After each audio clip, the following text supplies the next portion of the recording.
if you're living in the past, you're going to be depressed because you are rehashing things that happened to you that are not going to happen again. If you're living in the future, you're going to be anxious because you are anticipating what's coming or you're wishing for things that aren't happening yet. Being in the present is where the gold is. Being in the present moment is where you will have the greatest control, where you will feel the most at ease, and where happiness flourishes. There's a super tight connection between happiness and the ability to live in the present moment. A lot of people believe that happiness is tied to the things that happen to you. Not so at all. In fact, there is a professor of positive psychology. He's one of the grandfathers of the movement.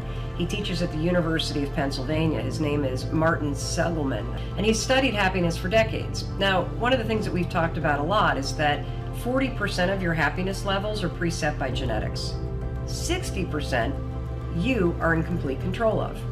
And one of the things that this professor has discovered is that it doesn't matter what's happened to you. In fact, some of the people that have had the worst things happen to them, like people that have survived the Holocaust, are actually the happiest and most grateful people in the world.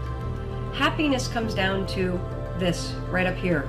It comes down to your thoughts, it comes down to your mindset, it comes down to your attitude, and you are 100% control of what you're thinking. You may not be in control of how you feel in the moment, but you can always, always, always, always be in control of what you think. And that will change how you're feeling. One of the most powerful things that you can do in terms of think, and this gets back to Strick's question, is how do you be present?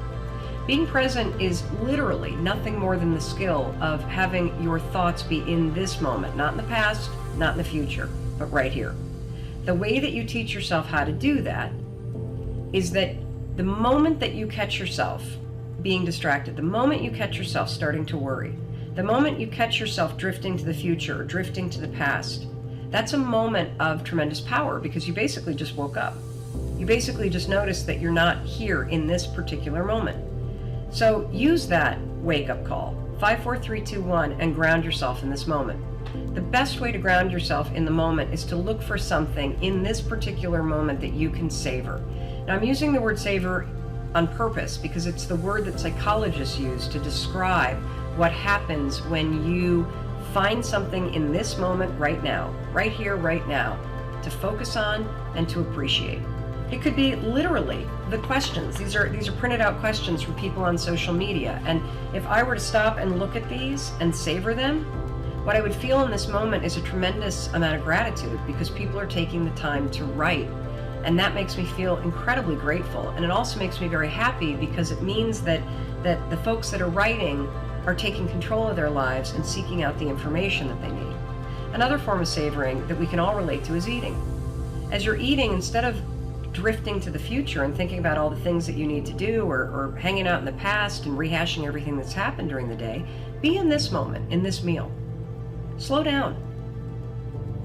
Think about the food that you're eating. Think about the people that you're sitting with and how you feel about them. And if you want to take it up a notch, actually acknowledge them. Hey, this food tastes amazing. Thank you for cooking. Or I'm so glad to see you and that we get the time to have this meal together.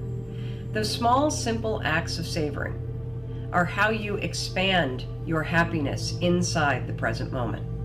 So, how do you be more present? Simple. The moment that you catch yourself in the future, in the past, worrying, whatever, refocus yourself right here, right now, and then find something right here, right now that you can savor. And when you do that, you're not only going to be present, you're going to feel more grateful, and you're going to feel a little boost of happiness.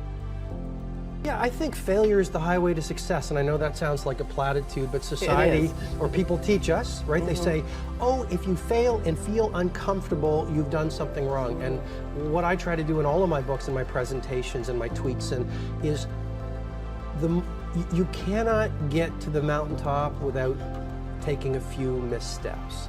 And so a business that wants to win, you have to outfail your competition. And as human beings, failure is not a bad thing. Ask yourself, what's the opportunity from the failure, and get in the game, because when you get to the last hour of your last day, it will not be the failures you regret, it'll be all the risks you didn't.